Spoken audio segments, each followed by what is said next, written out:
ఈ సంవత్సరం సింహరాశి వాళ్ళకి ఏ విధంగా ఉంటుందంటారు? మనస్ గారు మనం గనుక చూసుకుంటే వీళ్ళకి సింహరాశి వాళ్ళకి ఫస్ట్ ఇందులో మఖా 1, 2, 3, 4 పాదాలు, పుబ్బ 1, 2, 3, 4 పాదాలు, ఉత్తర ఫస్ట్ పాదం అంతా మనకి సింహరాశిలో ఉంటారు.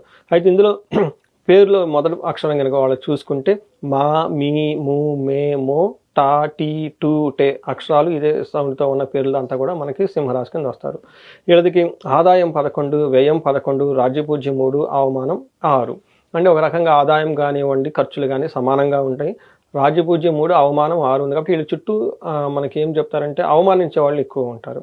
అంతేకాకుండా ఈ సింహరాశి వాళ్ళు ఒక అష్టమ శని కూడా స్టార్ట్ అవుతూ ఉంది కాబట్టి ఉగాది నుంచి కొంచెం జాగ్రత్తగా ఉండాలి. పర్టికులర్గా వీళ్ళకి అష్టమ శని ఉండటం వల్ల స్వల్ప దుఃఖ నిచనీయం అంటే ఏమిటంటే కంటిన్యూస్గా ఏదో ఒక ప్రాబ్లమ్స్ని వీళ్ళు ఇబ్బంది పెట్టే అవకాశం ఎక్కువగా ఉంటుంది. ఒక ప్రాబ్లం అయిపోయిన తర్వాత ఇంకోటి, ఒక ప్రాబ్లం అయిన తర్వాత ఇంకొకటి ఎక్కువగా ఉండే అవకాశం ఎక్కువగా ఉంది.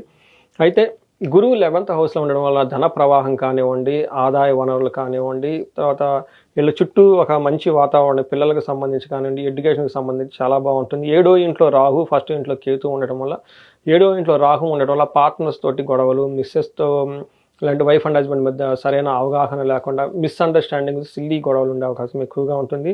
ఫస్ట్ హౌస్లో కేతు ఉండటం వల్ల శారీరకంగా బాధలు ఉండే అవకాశం ఎక్కువగా ఉంది. ఒక రకంగా చూసుకుంటే వీళ్ళకి గురువు, రాహు, కేతులు అంత యావరేజ్గా ఉన్నారు. కానీ శని కొంచెం ఇబ్బంది పెట్టే అవకాశం ఎక్కువగా ఉంది. వీళ్ళకి శనికి సంబంధించి చాలా పరిహారాలు చేసుకుంటే చక్కగా ఉంటారు.